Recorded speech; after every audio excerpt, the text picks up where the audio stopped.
So quick spoiler alert, I will be revealing some slight details about chapter 977, which could be considered a spoiler. So if you haven't read the chapter, please go read and then you can return. All right, so 977, we didn't get a lot in regards to the Flying Six, but we got enough in which we can talk about it. Now, it's just feet, but I think based on this and expectations I've been hearing throughout the community and how people are expecting great things from the Flying Six, I think it's time to talk about them. The Flying Six, we've known about them for a while. I think in chapter 929, that's when we first hear about them. So when you hear people refer to them as the Tobi Roppo, that's the chapter with Sanji in which they're saying the Tobi Roppo would have to come and kill the Soba Cook, and then they're categorized or explained as the 6 most powerful members of the group of headliners. Some people might not remember, but this caused some confusion because the hierarchy of the Beast Pirates, right? It goes from bottom to top: pleasures, gifters, headliners, all-stars. The numbers fit in somewhere, I think probably beneath the headliners, but around that level, but above the gifters. The gifters are somewhat elite soldiers. The pleasures are mid-level, then the waiters, those are definitely just the foot soldiers, right? So the headliners, those are right beneath the all-stars, but we've met a lot of headliners from the Wardens of Udon, Sheep's Head, Solitaire, Babanuki. All these different people are headliners, but the Flying Six, those are the strongest members of the headliners. This is the introduction of page 1 and X-Drake's hybrid form in chapter 929. So them being 2 of the headliners, people started wondering because in chapter 911, Hawkins is described as a headliner. So the strength varies in regards to the headliners, but the confusion again comes from the fact that Hawkins was a headliner, but he's not considered in the top 6 of this group. So people started to say and assume that page 1 and X-Drake could be stronger than Hawkins, but I caution that because for this group being the 6 most powerful, right? Hawkins is relatively new to Kaido's crew. He only joined Kaido's crew because he felt like there was no chance of winning when they were ambushed by Kaido when, the alliance was going on with Apu and Kid. So him being there, they recognized his strength to just immediately place him as a headliner, but probably didn't have the chance to prove himself, to elevate himself to the top 6. So I don't think that's an accurate representation of how strong Hawkins is, and we can't automatically say X-Drake is stronger than Hawkins, in which I believe he is. However, I think there's more in play here than just strength. We saw a glimpse of page 1, and page 1 was holding his own versus Sanji. Of course, Sanji was getting in more hits, and that seems to be the theme of Sanji normally, where he gets more hits in, but then they don't get defeated. Like with Virgo, Sanji got in way more hits, but then of course he got a shin cracked and people ran with that. Versus page 1, he used the raid suit. Of course, he didn't use his regular techniques, but he was using the raid suit, and I would say in that scuffle, he won. However, in the anime, as it revealed lately, page 1 was not defeated. So page 1 is very strong to hold his own versus Sanji and come out of it relatively unscathed. Now X-Drake, we saw a brief scuffle with Sanji and X-Drake as well. Nothing major. X-Drake was in his full form using his tail, but X-Drake is someone that we expected to have a lot of strength. Based on Sabaody, in which he stopped Aruj and Killer, he was very impressive in that arc. So people, placed him in the top 5, and I still have him around there. It's just difficult. And as far as the top 5, I'm talking about the Supernova. So what are the Flying Six? What are the expectations of them? With now X-Drake knowing what he is, we can't depend on him to be a matchup for the Straw Hats. I mean, it depends on when he reveals himself as a sword member. So while that made X-Drake more interesting that he's a sword member, him as a Flying Six, I'm not sure if he's going to be an opponent of someone from the Alliance. Maybe initially, but again, we're not sure when he's going to flip or reveal himself. Because again, Law and him, they have like a silent alliance in which they're working together in some way, but we're not sure exactly what X-Drake wants. For me, I think if you're the Marines, you want to eliminate the most dangerous threat, which I think currently is obviously Straw Hat Luffy, but they're going to lean towards the current Yonko with Big Mom and Kaido, so he's going to go against them. So he's going to defect at some point or help the alliance at some point. The other members of the Flying Six, again, all we saw were feet. Now people are complaining like, why didn't we see all of it? I think this is classic Oda, just showing us something, giving us a tease because we're going on break next week because of the Corona stuff. So seeing these people, it piqued my interest. I want to know who that guy is at the front with the loafers. People are speculating. I'm seeing theories that people are saying, could it be Crocodile?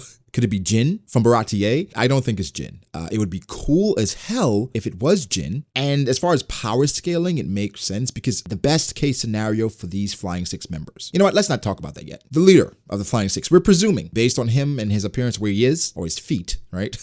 People saying it could be Jin, Crocodile. I do not think it's Crocodile, okay? If it was Crocodile, that makes things very interesting. Because Crocodile being in Wano, we assume now Oda will show him with Haki, even though as a Logia user and his power, Haki isn't necessarily needed, especially if he's fighting Straw Hats. There are no Logia users per se, but if it is Crocodile, that would be fantastic, but I do not think it's Crocodile. The woman people are saying is Stussy. Why would Stussy come back to Wano or come to Wano at all? Unless she's an intentional plant. It just doesn't make sense because if the Flying Six meets Big Mom and Big Mom notices Stussy, it blows her cover. Unless she has different attire, but then Stussy was in Whole Cake Island. I'm not sure how the Flying Six are able to move. Are they able to leave Wano when they feel like it? Do they have the freedom that the All-Stars have? Or Jack, per se? We have a samurai here, we presume. And the attire, the garb, people are comparing it to King and Shiryu because of the buttons and stuff. I'm not sure how far we can go with that, but I'm intrigued because swordsmanship and just samurai in general, greatly lacking in Wano. We haven't seen enough of the samurai. Somebody even commented recently and said they're highly disappointed because the best samurai, it seems like in Wano currently, would be Ashura Doji and Denjiro. And the moment in which Oda could have shown Ashura Doji to be wildly impressive, we didn't see it. All we saw was the end, where Oda was sitting on Ashura Doji, and it's like, okay, we can speculate and kind of theorize and imagine what the hell happened, but we don't know. It was a struggle enough for Oden to take all night, but we can't tell. Of course, the anime definitely hyped up Ashura Doji. I think it called him the strongest man in the world,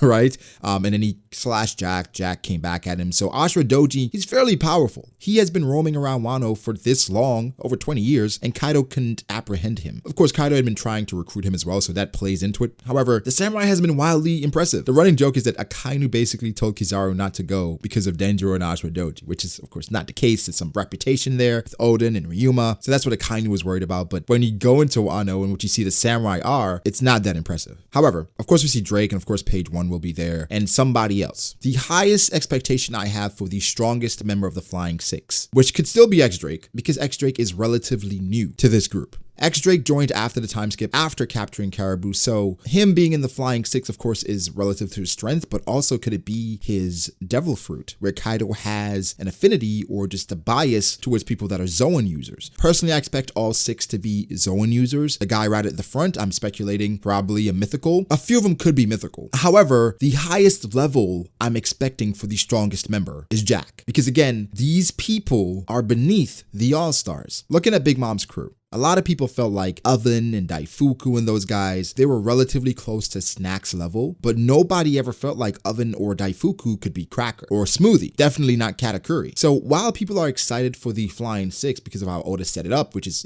typical Oda, I think we really have to temper expectations, because the Flying Six, the best person that they could probably fight, maybe Law, Killer. I don't think it would be crazy if they ended up fighting Minx because they're Zoans. The Flying Six, they're filling in a role. Of course, they're going to be fighting significant people like the samurai. He could be fighting Hyogoro. I would love it if the samurai was extremely competent and he could be Zoro's warm-up fight. And then we have the strongest member of the Flying Six being Sanji's warm-up fight before King and Queen. That would be great. Or even the female. We could have a Robin and Nami tag team. But people were also saying Page 1 could be Sanji's warm-up, just showing exactly how strong he is when he combines his powers, like his normal fighting style, with his raid suit. But it's weird because the point of a warm-up fight is to, I guess in One Piece terms, bloom your haki, get a bit stronger during that fight, so you can prepare for the end fight. I'm not sure how much time we have for all that, but I think we have to temper our expectations for the Flying Six, because for Oda, he is amazing at character design, and while I think most will be cool, like have amazing designs, the peak of their strength, there's not a lot of room there, just because it's an established power above them in the All-Stars. So how much further can they go? Unless Oda, again, throws an insane wrinkle and have it be Crocodile, because Crocodile, based on just progression of the story, Crocodile will be commander level. So the main thing for the Flying Six is to fight, either be warm-up fights, or to fight not the Straw Hats or even the Kid Pirates, or not the main fighters of the Straw Hats. Because if they do, those are warm-up fights. They should fight the lower levels of the Alliance. The Namis, the Robins, maybe the Killers, the Heat, the Wires, Hyogoro, maybe Kinemon. Even though now I think Kinemon could fight Kanjuro, or Dendro could fight Kanjuro, they will be key in the war, but they're not going to be game changers like the All-Stars will. But what I do like here is Oda showing that they have some relevance, in which they asked to speak to Kaido. And Kaido himself felt like they were important enough to introduce them to Big Mom. Because we also can't forget about Big Mom's kids that are there, and Smoothie and Daifuku and those guys. So how does the Flying Six stack up to Big Mom's kids that are there right now? Could the peak of the Flying Six be Perospero? It's an interesting thing, but I like how Oda shoved them back into relevance, because I've been wondering about them. Like, where the hell is the Flying Six? When are we going to get some more insight on who they are? And this chapter gave us a sneak peek, and I can't wait for them to be revealed. So great stuff with the Flying Six. So Oda Killer Bean Oda teased us, just show their feet. And I think it's interesting with X Drake.